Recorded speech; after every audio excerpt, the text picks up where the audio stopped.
Alors, beaucoup de sujets donc à voir. On parle de l'inflation qui touche Israël. Bien sûr, c'est vrai qu'on a pu entendre cet été ces touristes français revenir d'Israël, se plaindre des prix trop élevés, exorbitants. L'inflation qui frappe Israël, double inflation peut-être aussi pour les Français par rapport au taux de change, par rapport au shekel. Alors, comment l'expliquer? Quels sont les facteurs qui ont favorisé cette inflation? Alors, écoutez, il faut faire la différence entre, d'un côté, le shekel, qui est une monnaie très forte, et ça, c'est dû à des facteurs internes et externes, le fait que l'économie israélienne finalement se porte bien, le fait qu'il y a beaucoup d'investissements étrangers qui viennent en Israël, le fait que, par exemple, la dépense énergétique israélienne n'est plus en devise étrangère puisque nous avons d'autres gammes, etc.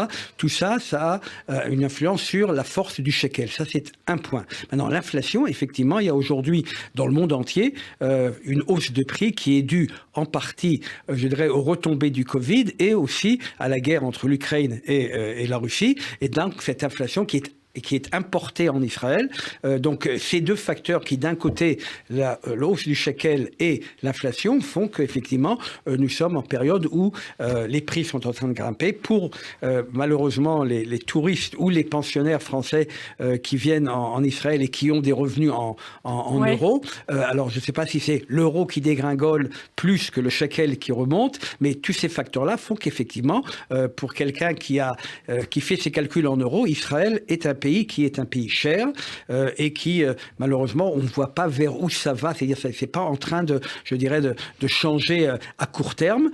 Il faut commencer à s'habituer à ce genre de phénomène. Donc, c'est quelque chose qui, finalement, reflète d'un côté, je dirais, la force de l'économie israélienne. Donc, on ne voudrait pas avoir 500% d'inflation et un shekel qui dégringole et du chômage très élevé. On préfère avoir ce genre de problème où il n'y a presque pas de chômage en Israël, où le shekel est fort. Et l'inflation, finalement, en Israël, est une inflation importée, puisqu'elle est, au fait, elle est le résultat de ce qui se passe à l'étranger, qui a un effet sur les prix en Israël. Donc, c'est pas un facteur interne, c'est un facteur qui est importé. Mais on peut imaginer que peut-être s'il y a la crise en Europe, comme on en parle, ça va peut-être ralentir la hausse des prix en Europe, ce qui va ralentir la hausse des prix en Israël. D'un autre côté, s'il y a moins de demandes en Europe pour les produits israéliens, ça risque de poser un problème pour les exportations israéliennes. Donc, vous voyez, en économie, les choses sont liées les unes aux autres. Mais finalement, oui, c'est un facteur. On va probablement vers une nouvelle période que des gens comme moi, avec mon âge, on connaît ce qui est vivre avec l'inflation.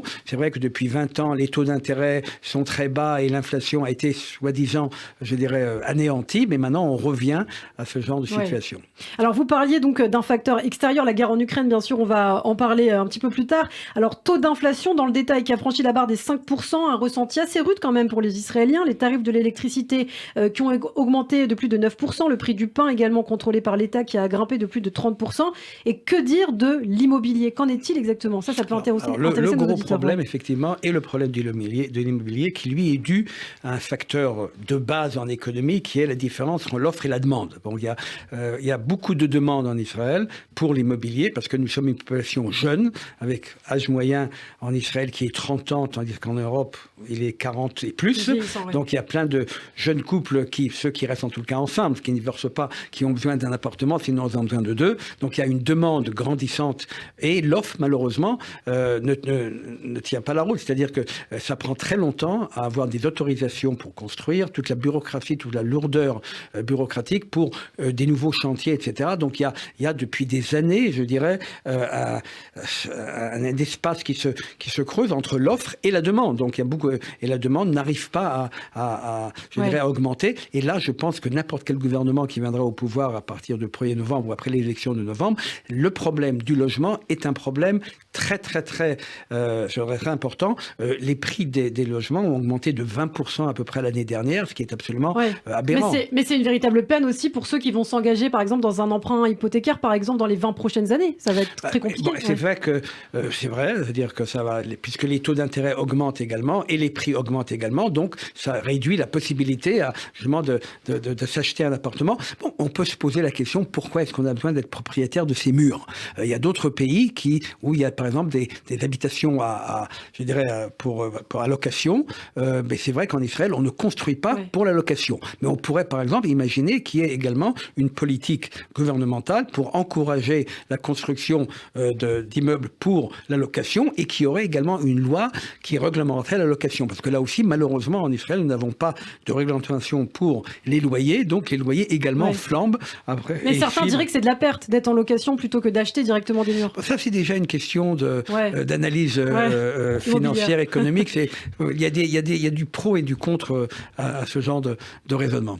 Alors l'inflation qui se poursuit, il faudra trouver un moyen aussi de soutenir les salariés, par exemple. Est-ce que les entreprises ont les moyens de suivre tout ça? Alors justement, la grosse question qui se pose, c'est est-ce qu'on va rentrer dans ce qu'on appelle une spirale inflationniste, c'est-à-dire que puisque les prix montent, donc les salariés vont demander à être augmentés. Si les salariés sont augmentés, donc les entreprises doivent également soulever les prix, et on arrive à ce genre de spirale. Donc je pense que les syndicats en Israël sont relativement raisonnables, dans la mesure où ils comprennent très bien que le but, ce n'est pas seulement d'augmenter les salaires, mais d'agrandir le gâteau pour tout le monde. Donc il faut en fait qu'il y ait une croissance qui peut bénéficier tout le monde, et ce n'est pas une redistribution sur un gâteau existant, mais si on fait grandir le gâteau, donc on a plus de chances d'avoir une augmentation. C'est pour ça qu'il faut probablement lier, la hausse des salaires à une productivité, pas seulement la hausse des salaires à l'inflation. Il faut que les salaires grimpent en fonction de la progression de la productivité, etc.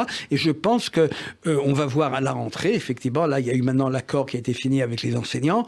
Est-ce que les autres vont suivre? C'est vrai que pour les entreprises, cela pose un problème dans la mesure où, une fois de plus, on ne veut pas rentrer dans cette spirale inflationniste. Vous savez, Israël a déjà eu malheureusement l'expérience d'une inflation à 400% en 85, donc on sait très bien à quoi s'en tenir.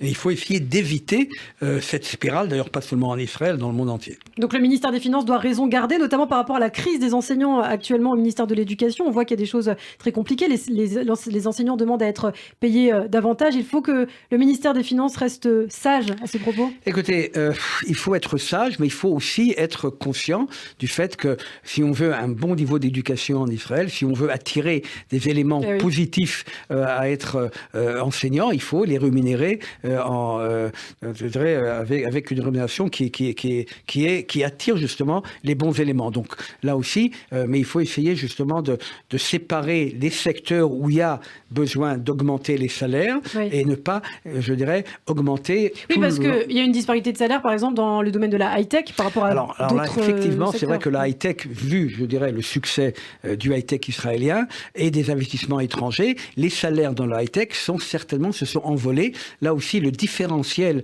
entre des salaires en Israël peut-être devrait être un petit peu réduit. La fourchette, des salaires est un peu trop large.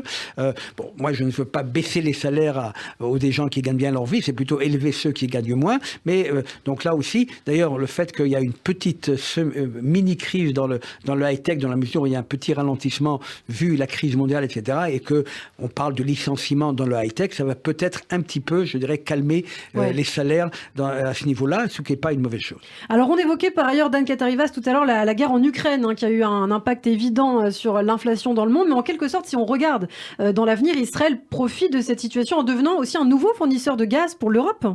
Oui, alors ça, c'est évidemment le fait que nous avons signé un accord trilatéral Israël-Égypte-Union européenne.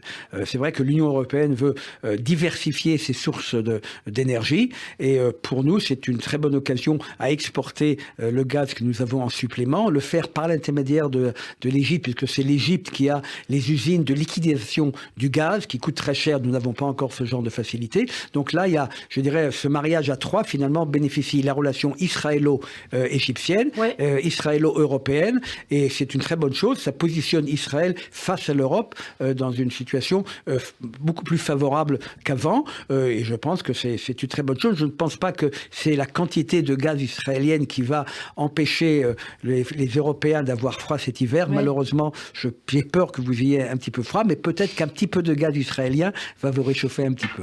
Alors, puisqu'on parle de l'Égypte, justement, la transition est bien trouvée pour évoquer les liens qu'a pu nouer Jérusalem avec plusieurs pays arabes ces dernières années, notamment les Émirats arabes unis, Israël et les Émirats, qui ont vu leurs échanges commerciaux bondir de plus de 500% au cours du premier semestre 2022. Les échanges, donc importation et exportation avec Abu Dhabi, ont atteint 774 millions millions de dollars selon le ministère de l'économie israélienne.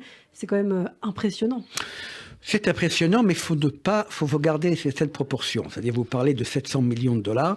Le total des exportations israéliennes l'année dernière était de 143 milliards de dollars. Donc, vous voyez, il faut mettre les choses en proportion. Ouais. C'est vrai que ce sont des nouveaux marchés qui s'ouvrent à Israël. C'est très important. Moi, d'ailleurs, je veux dire que il y a un mois, j'étais au Caire. Il y a 3 semaines, j'étais à Amman. Il y a 2 semaines, j'étais à Marrakech. Et il y a 1 semaine, j'étais aux Émirats. Donc, c'est une situation qui effectivement, change totalement, je dirais, le positionnement israélien dans la région. Israël, finalement, fait partie aujourd'hui du Moyen-Orient. Je dis toujours que notre Premier ministre, l'ancien Premier ministre, M. Barak, parlait d'Israël comme étant une villa dans la jungle. Aujourd'hui, je dis non. Aujourd'hui, on est un duplex dans un appartement avec des voisins avec lesquels nous avons des intérêts communs au niveau de l'eau, au niveau du climat, au niveau de beaucoup de choses. Ouais, donc, c'est vraiment intéressant. Alors justement, quels sont les accords? Est-ce qu'il y a des accords particulièrement notables qui ont été conclus ces dernières années? Oui, tout à fait. C'est-à-dire qu'il y a un accord de libre-échange qui vient d'être signé entre Israël et les Émirats arabes unis, qui vont en fait annuler tout droit de douane, etc.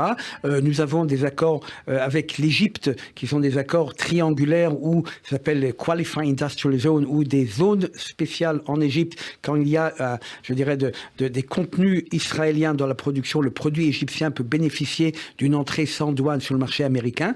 Donc c'est un accord qui existe et en train de se développer maintenant. Avec la Jordanie, nous sommes également en train de développer une zone industrielle sur le côté jordanien. Mais une chose qui est très importante, il ne faut pas oublier, d'ailleurs les nouvelles malheureusement de ce matin nous le rappellent, c'est qu'il y a quand même aussi le problème palestinien. Donc au niveau économique, il y a beaucoup d'échanges, mais il faut quand même s'occuper de trouver une solution au problème, parce que finalement c'est aussi cette interdépendance économique qui est sur le terrain, c'est vrai, mais donc il ne faut pas essayer de mettre le problème palestinien de côté en pensant que les relations avec les pays arabes autour peuvent remplacer ça. Donc il faut quand même comprendre qu'il y a un problème et tous les matins il faut se réveiller en essayant de trouver un problème à cette question. Alors aujourd'hui en Israël on parle de réduire le conflit, de minimiser les dégâts, mais il faut peut-être aussi essayer de trouver quand même une solution. Alors un dernier mot, on parlait des échanges entre les Émirats et Israël, également avec le Bahreïn et le Maroc qui ont augmenté pour Israël. Le total des échanges avec le Bahreïn au premier semestre 2022